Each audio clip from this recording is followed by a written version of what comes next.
one unique selling proposition was worth over $1 billion to a company.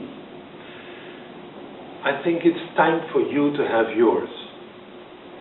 Coming Wednesday, 5th of April, you're invited to this workshop. If you are in business quite some time and your sales or market share is dropping, maybe you have difficulty with your advertising, strong competition, you really need a unique selling proposition.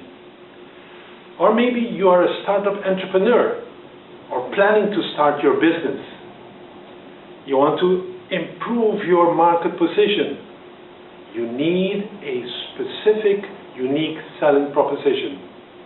This coming 5th of April, we will discuss a number of issues, business mistakes, success habits, and we will give you a number of examples of winning USPs.